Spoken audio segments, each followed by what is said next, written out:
Hello दोस्त, RRC group D 1/2019 Hubli का जो पहले से सुना था वही सच हुआ। लेकिन कुछ कैंडिडेट के लिए आज का खुशी का दिन है, लेकिन दूसरे आरआरसी के लिए थोड़ा सा निराशा का भी दिन है। सेकंड डीबी नहीं, फर्स्ट डीबी वाले का ही अभी प्रक्रिया चल रहा है, इसलिए सेकंड डीबी अभी नहीं आ रहा है।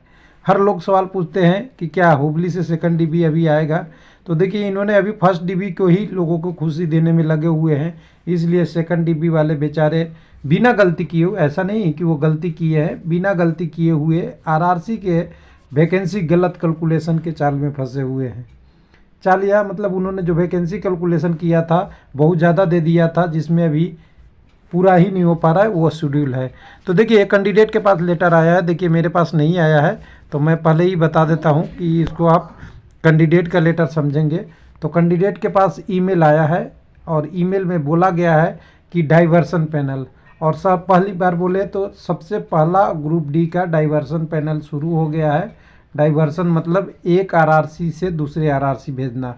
तो भेजा कहाँ से जा रहा है? WCR हुबली से। और भेजा किसको जाएगा, वीडियो में हम आगे बात करेंगे।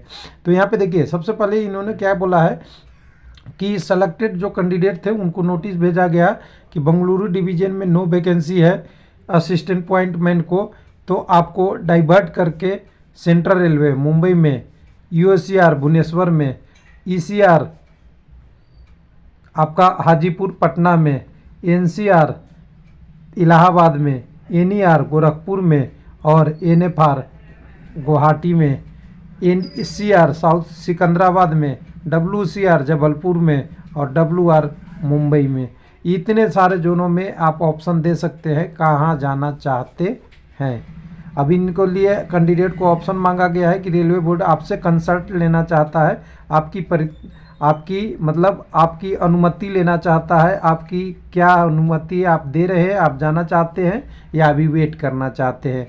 उसके लिए इन्होंने एक तारीख तक आपको डाटा देने के लिए बोला गया है कि आप इसमें से भर के क्लियर मैंडेट लिखिएगा। एक से ज़्यादा ऑप्शन भी भर सकते हैं, एक ऑप्शन भी भर सकते हैं, वो आपके ऊपर है, लेकिन एक तारीख तक ही भरना है 2024 तक। एक ऑप्शन या एक से ज़्यादा ऑप्शन या एक तारीख तक आपको ये सारी काम एनेक्स ये पूरा करना है। तो यहाँ ध्यान दीजिएगा, यहाँ जब आएंगे तो यहाँ पे ये आपको फॉर परफॉर्मा कैंडिडेट को भेजा गया, अपना नाम लिखना है, फादर नेम, आरआरसी का रोल नंबर लिखना है। आपका पोस्ट तो पहले से ही भरा हुआ है, केवल ये असिस्टेंट पॉइंटमैन की बात हो रही है और दूसरे पोस्ट का नहीं हो रहा है, तो गलती से दूसरा पोस्ट नहीं समझ जाइएगा। कम्युनिटी लिखना है, बाकी डिटेल लिखना है। डिटेल लिखने के बाद आपको यहाँ चॉइस भर देना है, जितना आप भर सकते हैं। My priority is choice among 4 railway agents, 4 railway की बात कर रहा है, एमोंग 4 तक कह रहा है, 4 ही दिया हुआ है शायद 4 तक। तो देखिए, आप 4 चूज कर लीजिए, आपके घर के नज़दीक जो भी है। तो प्रायोरिटी 1 2 3 4 5 कुछ भी लिख सकते हैं। हालांकि यहाँ पे 4 से ज़्यादा है रेलवे, तो आप देख लीजिएगा कि कितना रेलवे में भर सकते हैं। भर के साइन करके आपको दे देना है। और 1 रेलवे ऑप्टेड प्रायोरिटी एलोंगटी चूजन, यानी अभी एक से ज़्यादा अगर भरेंगे तो प्रायोरिटी नंबर 1 2 3 4 उसके सामने लिखते जाइएगा जो आपकी प्रायोरिटी होगा। जैसे यहाँ पे अगर देखिए, आप जाना चाहते हैं WR में तो इसमें 1 लिखेंगे, आप जाना चाहते हैं ECR में तो यहाँ 2 लिख देंगे। फिर अगर तीसरे नंबर पे NER में जाना चाहते हैं तो 3 लिखेंगे। ACR में जाना चाहते हैं फिर से तो 4 नंबर में। तो पहला आपको पहले प्रायोरिटी पे देखा जाएगा, वहाँ नहीं होगा तो दूसरे में, तीसरे में, चौथे में ऐसे देखा जाएगा और आपके आगे होगा। अब इससे देखिए, अब यहाँ पे इन सारे जोनों में जो अपॉइंटमेंट की पोस्ट आनी होगी वो कम हो जाएगी। हालांकि कितने लोग आएंगे, क्या आएंगे, वो डाटा बाद में होगी।